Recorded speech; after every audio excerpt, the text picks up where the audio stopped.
If you're a blockchain developer and you still include your private key in .env file, relying on the fact that you would not by mistake push your .env file into the GitHub, you need to sit down and watch this video. My name is Abolaji and I've been developing in the space for more than 3.5 years now. The trend of hackers and scammers reaching out to blockchain developers like you and I on various platforms, especially LinkedIn, is rising.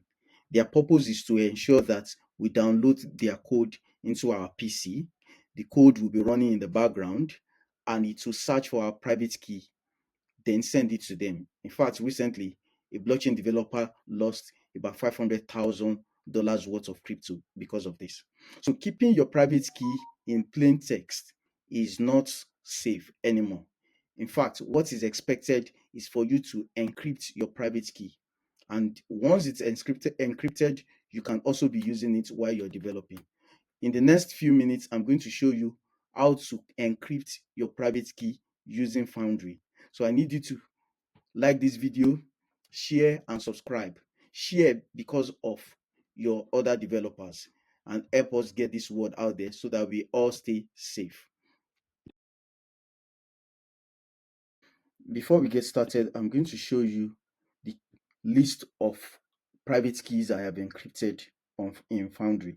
So I'm going to run cast wallet list and I have my dev key and my production key already encrypted. All right. So to encrypt another one, let me clear this.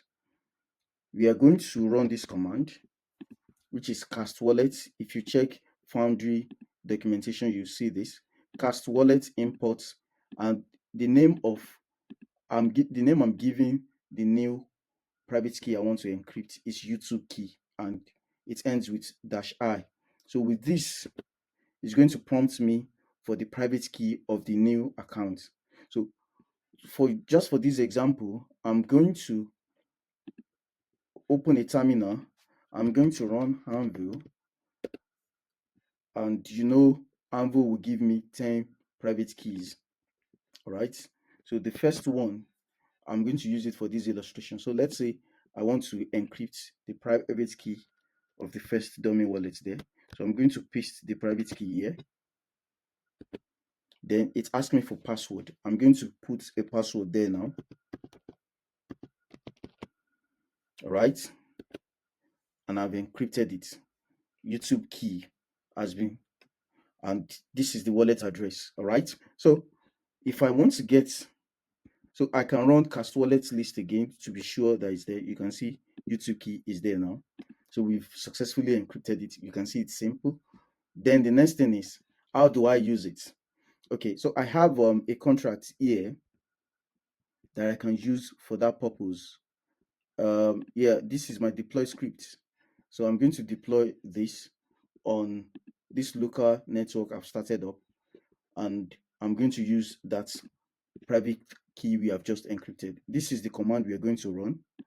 Let me just copy it here. All right. So the command is forge script, where the deploy script is located, then the RPC URL, which is the local host, the account we are using, this is the private key, the wallet address of the account, which is the first wallet here. That's the one we use the private key. So this is it. So let's deploy it. You can see it's going and it has deployed. So don't forget to like this video, share with all your blockchain developers, friends, and subscribe for more tips like this. See you on the next one.